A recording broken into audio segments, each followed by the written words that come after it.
En réalité, la vidéo que vous êtes en train de regarder est déjà sortie sur cette chaîne il y a plus d'1 an, en février 2021, mais YouTube a décidé de la bloquer il y a 2 semaines parce qu'on y voyait quelques secondes de violence policière, ce qui est censé être autorisé, mais c'est pas grave. C'est pas grave. Comme la dernière vidéo évoque le mouvement des paysans indiens de 2020 et que celle-ci y était consacrée, je me suis dit que j'allais la ressortir en floutant les passages qui plaisent pas à YouTube. Alors depuis février 2021, on a sorti 2 autres vidéos sur l'Inde et en particulier sur le mouvement paysan. Celle-ci porte sur la manière dont la naissance et la mort du mouvement des non-alignés a façonné l'agriculture indienne. Celle que vous êtes en train de regarder porte sur les raisons immédiates de la mobilisation des paysans il y a 2 ans. Et celle-là parle de la répression gouvernementale et des stratégies déployées par les paysans pour, finalement, l'emporter, étant donné que les lois auxquelles ils s'opposaient ont été abrogées. Voilà, donc si vous voulez vous faire la trilogie, c'est plutôt dans ce sens-là. En attendant, je me tais et je vous laisse profiter de cette belle vidéo de février 2021. Le 26 novembre 2020 a eu lieu en Inde la plus grande grève de l'histoire de l'humanité. 250 millions de personnes, environ un être humain sur 30, participaient à ce gigantesque mouvement social. Et pourtant, on n'en a que très peu entendu parler. Encore aujourd'hui, il y a très peu d'articles ou sujets consacrés à cet événement dans les médias dominants français. Alors, aujourd'hui, on va en parler. Comment on arrive à un mouvement social de 250 millions de participants et qu'est-ce que ça peut nous apprendre sur les mécanismes du capitalisme ? Alors l'Inde, c'est loin, donc on va commencer par un peu de contexte, mais pas n'importe lequel. Parce que ce mouvement social, c'est un mouvement paysan. Donc il faut qu'on s'intéresse au fonctionnement de l'agriculture en Inde, et on va voir que même si le sujet paraît très éloigné de nos préoccupations, cette histoire éclaire l'avenir de notre pays. De la France.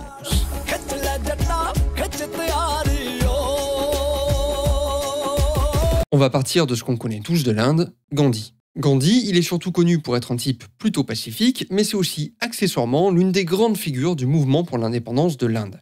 Indépendance arrachée en 1947, après 190 ans à être une colonie sous domination britannique.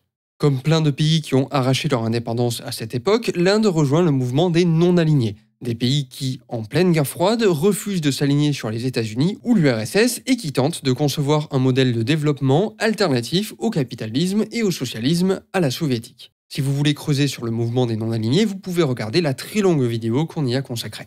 Donc, pendant les premières années d'indépendance, l'Inde développe ce qu'on appelle une économie mixte, une économie capitaliste, mais où l'État intervient beaucoup pour réguler et compenser les défaillances propres au capitalisme. On retrouve cette idée dans l'agriculture, avec une réforme agraire qui exproprie des terres et les redistribue à des paysans pauvres, avec la mise en place de coopératives, et le tout poursuit un objectif fixé par le gouvernement, produire plus de nourriture. Mais le milieu des années 60 voit s'enchaîner les mauvaises récoltes et ravive le souvenir des immenses famines de la période coloniale. Alors, en 1966, le gouvernement lance ce qu'on appelle la Révolution verte. Drop it.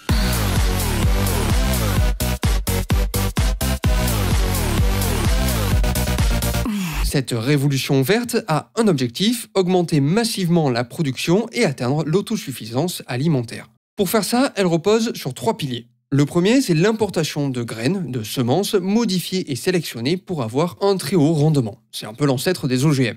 Le deuxième pilier, c'est l'utilisation massive d'engrais chimiques. Et le troisième, c'est l'irrigation. On creuse des puits partout, on déplace des rivières, on achemine l'eau à travers tout le pays de manière à augmenter la surface des terres cultivables. Là où c'est intéressant, c'est que tout ça est financé ou subventionné par l'État, qui non seulement permet à des petits paysans d'accéder à des technologies qui augmentent leur productivité, mais aussi qui rachètent à un très bon prix leur production pour constituer des stocks nationaux et pour nourrir les plus pauvres. Ça permet dès les années 70 d'éloigner définitivement le spectre de la famine en Inde. Mais dans les années 80, les gouvernements néolibéraux d'Indira et Rajiv Gandhi arrivent au pouvoir et ce qui devait arriver arriva. L'État se retire du secteur agricole et la poursuite de la révolution verte est laissée au secteur privé. Les équipements ne sont plus subventionnés et on encourage les petits paysans à s'endetter auprès de banques et d'acteurs privés pour pouvoir acheter un tracteur ou de l'engrais. On a l'apparition de grandes entreprises qui bouffent les petits paysans. On a la fin du protectionnisme économique, donc les petits paysans sont mis en concurrence avec de grosses multinationales qui peuvent se permettre de vendre moins cher, etc. Le résultat de cette libéralisation, c'est qu'à partir des années 90, le secteur agricole entre en crise. Les paysans sont surendettés, leur niveau de vie stagne, ils souffrent de malnutrition, plusieurs centaines de milliers de paysans se suicident en quelques années, sans oublier que les ressources naturelles commencent à être épuisées et à perdre en qualité suite à l'utilisation massive d'engrais chimiques pendant des décennies. Une situation qui nous est assez familière en France, mais qui est d'autant plus dramatique que l'Inde est majoritairement rurale. 65% des Indiens habitent à la campagne et environ 600 millions de personnes dépendent directement de l'agriculture pour vivre.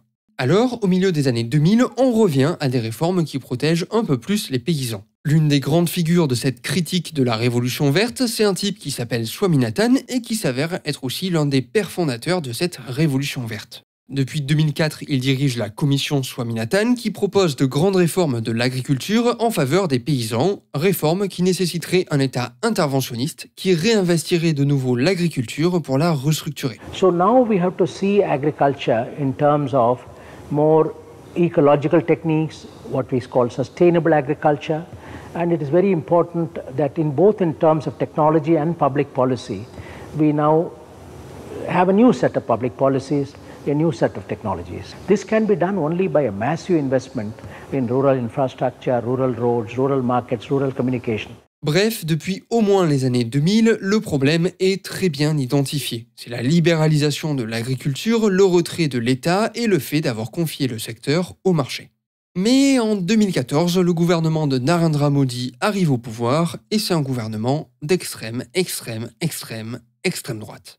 C'est un gouvernement qui prône ce qu'on appelle l'Hindutva, qui est un nationalisme hindou ultra-conservateur, islamophobe, ce qui est très légèrement problématique dans un pays où 15% de la population est musulmane, anti-chrétien, anti-communiste, qui prône une unité ethnique et religieuse sur le territoire national. Hinduism and Hindutva is blood running in Indian veins. One India.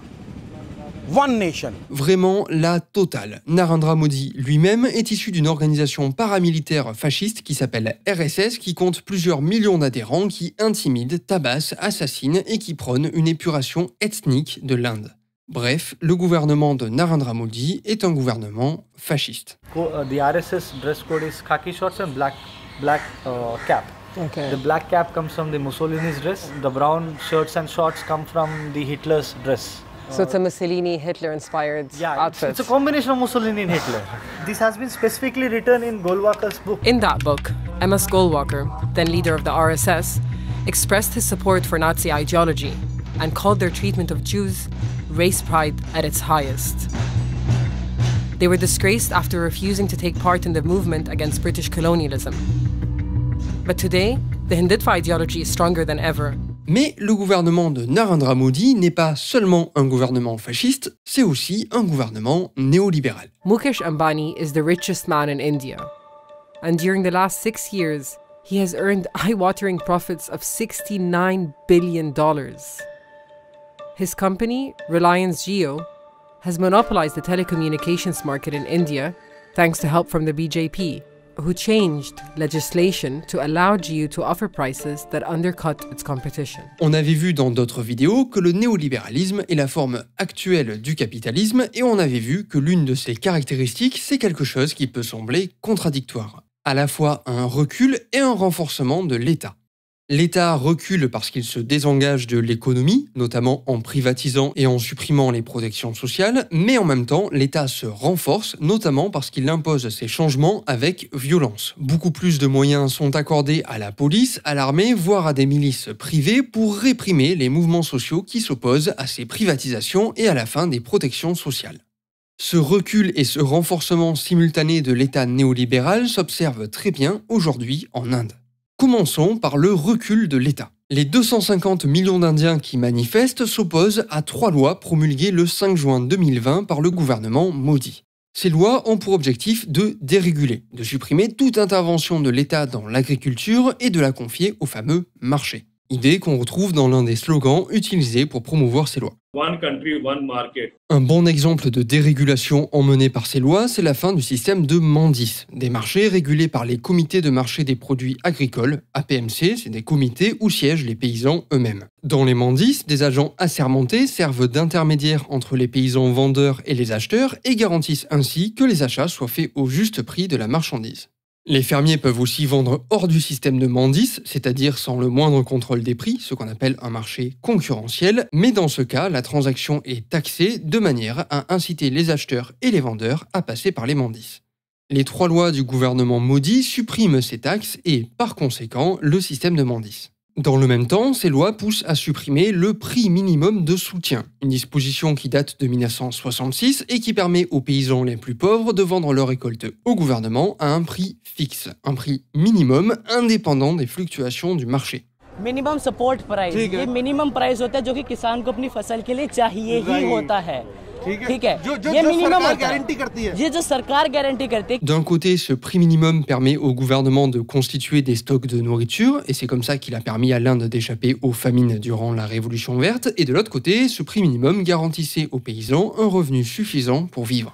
भाई आप किसी भी इंडस्ट्री में काम करते हैं, आप कहीं भी एम्प्लॉई हैं तो आपको एक मिनिमम वेज इंश्योर होती है। ऐसे ही खेती में मिनिमम सपोर्ट प्राइस लाया गया था ये इंश्योर करने के लिए कि भाई जो किसान कुछ उगा रहा है उसका प्रोड्यूस कम से कम इतने एक्स प्राइस में तो खरीदा जाएगा। कॉर्पोरेट्स के बीच में और किसानों के बीच में जो कॉन्ट्रैक्ट होगा, आप एक चीज बताइए कि छोटा किसान जो होगा वो कैसे बार्गेन करेगा, उसकी बार्गेनिंग पावर कौन गारंटी करेगा कि भाई इसको जो ये प्राइस मिलेगा कि नहीं मिलेगा. Désormais, les petits paysans seront livrés sans protection aux lois du marché, c'est-à-dire les gros l'emportent et les plus petits disparaissent, voire meurent, jusqu'à ce qu'apparaissent des monopoles ou des oligopoles, c'est-à-dire un marché dominé par une ou quelques énormes entreprises, voire multinationales, agroalimentaires. जब वो व्यापारी के हाथ में जाएगी, मार्केट उसके हाथ में चली गई ना, तो वो जब चाहेगा अप करेगा, जब चाहेगा डाउन करेगा. Et c'est comme ça qu'on déclenche le plus grand mouvement social de l'histoire de l'humanité.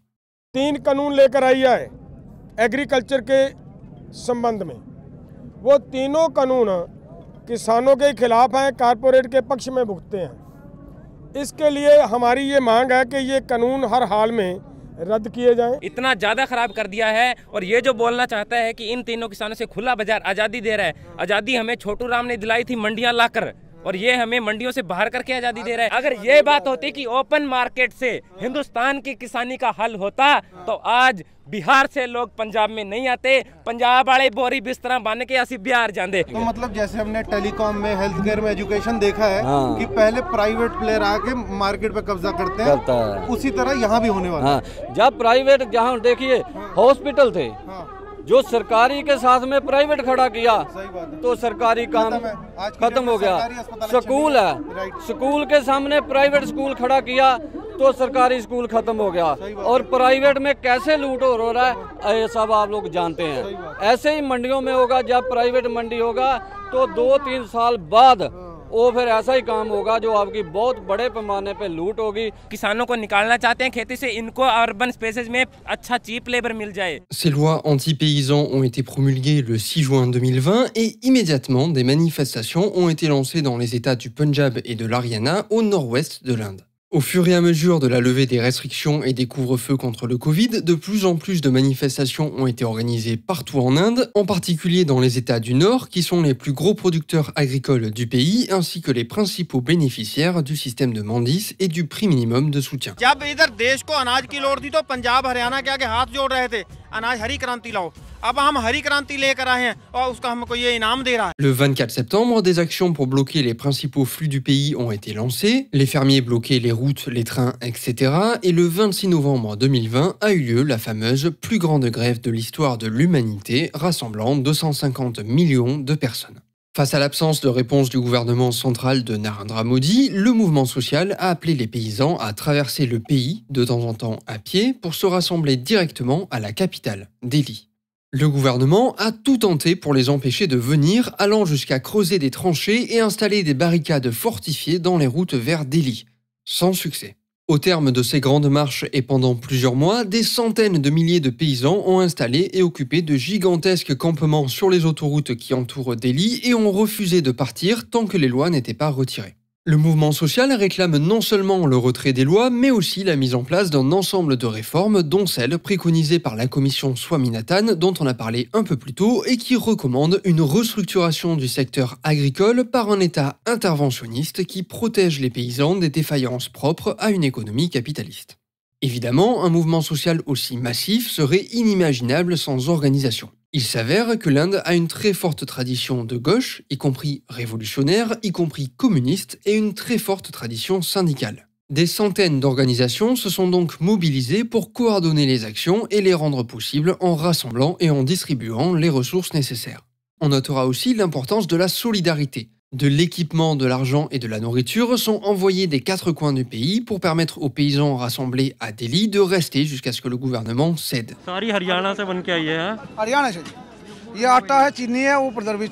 Une bonne illustration de cette solidarité qui prend des formes très différentes de ce qu'on connaît en France, c'est les Niang, une communauté de guerriers sikhs très respectés qui ont débarqué à cheval avec des lances à la main en jurant de protéger les manifestants de l'armée et de la police. Vous voyez, c'est un peu l'équivalent du service d'ordre de la CGT, mais avec des grosses beubards et des sabres à la place des légendaires hot dog merguez.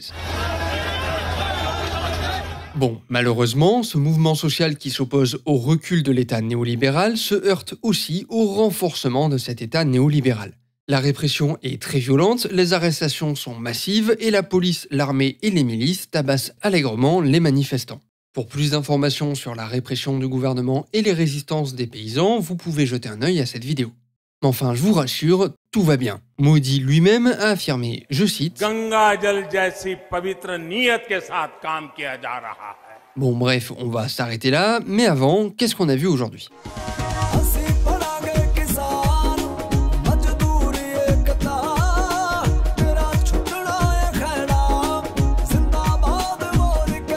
On a vu qu'après son indépendance, l'Inde a conçu un modèle de développement alternatif au capitalisme et au socialisme qui lui a permis d'enclencher une révolution verte qui a définitivement éloigné le spectre de la famine et qui garantissait des protections sociales pour les petits paysans. On a vu que dans les années 80, le gouvernement indien libéralise l'économie, donc désengage l'État de l'agriculture, ce qui a conduit dans les années 90 à une grande crise du secteur et à énormément de souffrances pour les paysans. Des centaines de milliers se suicident en quelques années. Et pourtant, on a vu que dès les années 2000, les solutions sont parfaitement identifiées. Il faut que l'État régule beaucoup plus le secteur agroalimentaire et garantisse de meilleures protections pour les petits paysans. Mais on a aussi vu qu'en 2014, un gouvernement fasciste est arrivé au pouvoir en Inde et a mis en place des politiques néolibérales. Un renforcement de l'État qui réprime très violemment les mouvements sociaux et en même temps un recul de l'État, comme on le voit avec les lois sur l'agriculture qui dérégulent le secteur et mettent les petits paysans à la merci des grosses entreprises et des multinationales.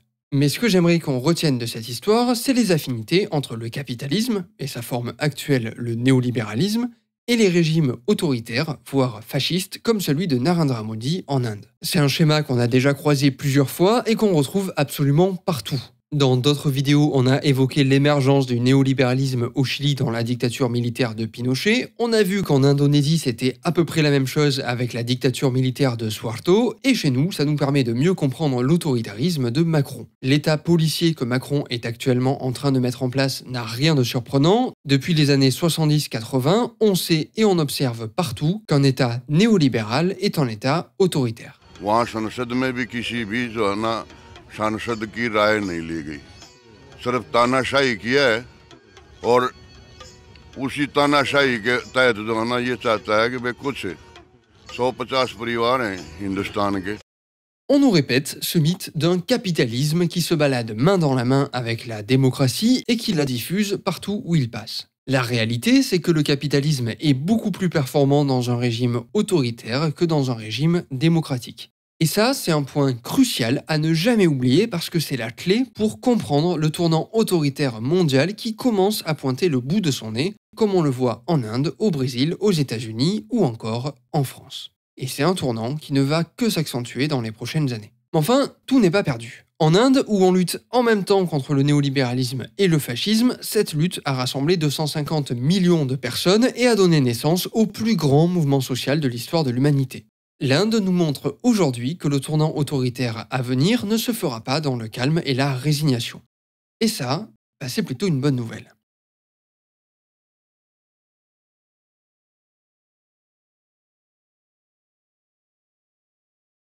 Et coucou, ça fait longtemps. J'ai un nouveau micro, ça devrait me faire une voix grave et sensuelle. J'espère, sinon c'est beaucoup d'argent gâché pour rien. En tout cas, même si la voix est très différente, c'est bien moi. Alors, Cette chronique, elle a été diffusée à la radio le 14 décembre 2020. Et depuis, il s'est passé pas mal de choses en Inde. À la base, cette vidéo, ça devait être une collaboration avec un vidéaste indien qui vit tout ça en direct et qui a réalisé une deuxième vidéo complémentaire à celle-ci, dans laquelle il expliquait tout ce qui s'est passé depuis le 14 décembre. Trop bien. Trop bien, sauf que finalement il va pas la sortir parce que malheureusement ce dont on parle dans ces vidéos, c'est des vraies choses qui affectent véritablement de vraies personnes. À partir de fin janvier, le gouvernement Modi a accentué la répression contre le mouvement paysan. Tous ceux qui participent ou soutiennent, y compris de loin, ce mouvement, sont accusés d'être des terroristes séparatistes téléguidés de l'étranger. Et ces accusations sont suivies par la police. On a des arrestations, on a un harcèlement policier et judiciaire qui touche les paysans, les journalistes, les leaders syndicaux et tous ceux qui expriment publiquement leur soutien au mouvement paysan. Il faut évidemment rajouter à tout ça les violences physiques exercées par les milices de la RSS et du BJP, le parti au pouvoir, le parti de Narendra Modi. Dans ces conditions, la personne avec qui j'ai travaillé ne se sent plus suffisamment en sécurité pour ne serait-ce qu'expliquer publiquement ce qu'il se passe dans son pays. A priori, nous, on est un peu plus à l'abri des milices de la RSS, j'espère, donc on va en parler. On va en parler dans la suite de cette vidéo que je suis en train de tourner actuellement et qui sortira peut-être dans la semaine prochaine. Voilà, en attendant, on pense bien fort aux Indiens et aux Indiennes qui luttent actuellement contre à la fois un gouvernement fasciste et des lois néolibérales. Ils ont vraiment droit à la totale. Donc, s'il vous plaît, parlons un peu plus de leur combat qui passe pour l'instant totalement inaperçu en France. Alors que plus grand mouvement social de l'histoire de l'humanité, ça devrait quand même un petit peu nous intéresser, notamment à gauche, que j'entends pas trop s'exprimer sur le sujet pour l'instant. Sur ce, au revoir.